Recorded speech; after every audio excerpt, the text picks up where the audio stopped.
வாங்க இன்றைக்கி நிலத்தெல்லாம் சுற்றி பார்க்க போகிறோம். இங்கே பாருங்கள், ஃபஸ்ட்டு வந்து என்ட்ரன்ஸில் தொட்டாசி நீங்கள் இருக்குது. ரொம்ப நாளாக பார்த்து இந்த மாதிரி செடிங்களை இப்போ தான் பார்க்குறேன்.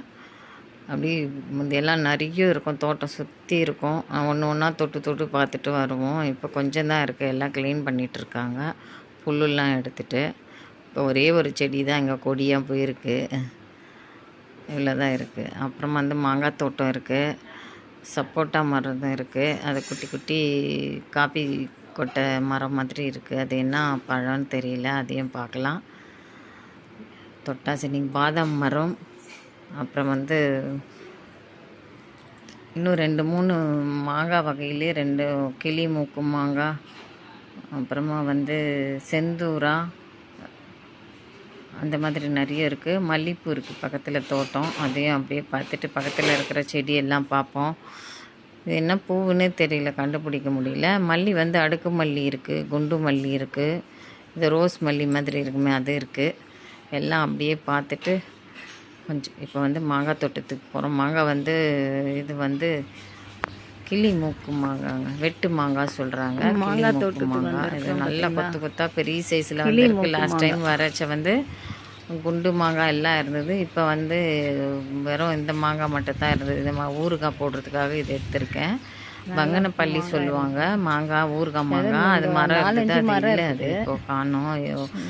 சின்ன இதுவாக இருக்கிறப்போ குட்டி குட்டியாக இருந்தப்போ இருந்தது, அது பட்டு போச்சு அந்த மரம். சுண்டைக்காய் செடி இப்போ தான் கொத்து கொத்தாக பூ வந்திருக்குங்க, அதையும் கொஞ்சம் எடுத்துக்கிட்டோம் இன்றைக்கி. இல்லையா, நிறைய கொத்து கொத்தாக கொஞ்சம் பெரிய மாங்காய் எல்லாம் ஊறுகாய்க்காக பறித்து எடுத்துங்க. இல்லை, அங்கே கூட நிறைய வந்துருக்கு, பெரிய பெரிய சைஸில் வந்துருக்கு கிளி மூக்கு மாங்காய். இதில் தான் லாஸ்ட் டைமும் ஊறுகாய் போட்டேன் இல்லைங்களா, அது இதுவும் எடுத்துக்கிட்டேன். சுற்றி பார்த்தாச்சு. இது பாருங்கள், மாங்காய் பெரிய சைஸில் வந்துருக்கு. பார்த்து பார்த்து தட்டி பார்த்துட்டு ஊறுகாய் கரெக்டாக.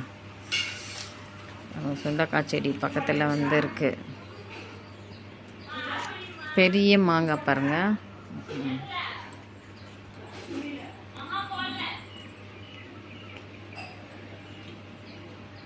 நல்லா இது மாதிரி பார்த்து பார்த்து தேரின மாங்காவாக எடுத்துக்கிட்டேன். பாதாம் வந்து பூ விட்டுருக்கு. நிறைய மாங்காய் மரம் பக்கத்தில் பாதாம் நிறைய இருக்குது, பாதாமும் விட்டுருக்கு. அப்புறமா நெல்லிக்காய் பார்த்தாங்க, அது பாருங்கள் குட்டி குட்டியாக இருக்குது. இது என்ன காயின்னு தெரில, காப்பி கொட்டை மாதிரி இருக்குது இந்த மரத்தில். அது கொஞ்சம் சாப்பிட்டு பார்த்தோன்னா குட்டி குட்டியாக நல்லா இருக்குன்றாங்க. பாருங்கள், நாட்டு நெல்லி கொத்து கொத்தாக விளைஞ்சிருக்கு. லாஸ்ட் டைம் வந்து பெரிய மரமாக இருந்தது, இப்போ சின்ன செடியிலேயே பாருங்கள் எவ்வளோ பெரிய பெரிய சைஸில் நெல்லிக்காய். பெரிய தோட்டமாக இருக்குது. அதையும் அப்படியே கொஞ்சம் பறித்து எடுத்துக்கிட்டு ஜூஸ் போடலாம் நெல்லிக்காய்.